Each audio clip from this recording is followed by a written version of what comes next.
بہت سے قارئین نے خانہ بدوش جنہیں جپسی کہتے ہیں نہیں دیکھتے ہوں گے۔ پاکستان کے بڑے بڑے شہروں کے قریب آپ نے ایک مخلوق دیکھی ہوگی جو خیموں میں رہتی ہے۔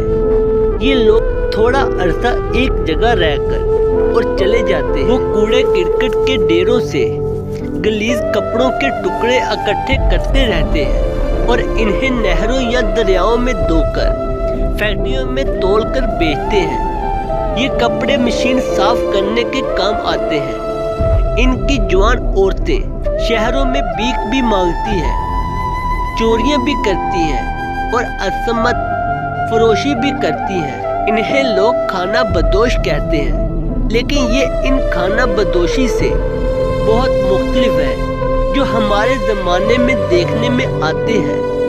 آج کل کے خانہ بدوش آپ کو شہروں کے ارد گرد نظر آتے ہیں۔ یہ دراصل بیکاری اور مزدور ہیں۔ اصلی خانہ بدوش ایک پر اسرار مخلوق ہوا کرتی تھی۔ ان خانہ بدوش کا ایک گروہ 10 12 کمبوں پر مشتمل ہونا تھا۔ ان کے پاس چند ایک گدھے اور 1-2 کھچریں ہوتی تھی۔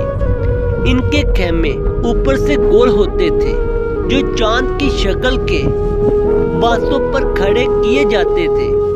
ان کے ساتھ 3-4 کتے ضرور ہوتے تھے جو بیڑیے لگتے تھے۔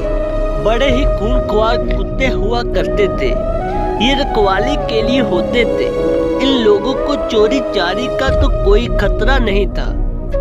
وہ چونکہ جنگلوں میں رہتے تھے اس لیے درندوں سے بچاؤ کے لیے بیڑیوں کی نسل کے خونخوار کتے ساتھ رکھا کرتے تھے۔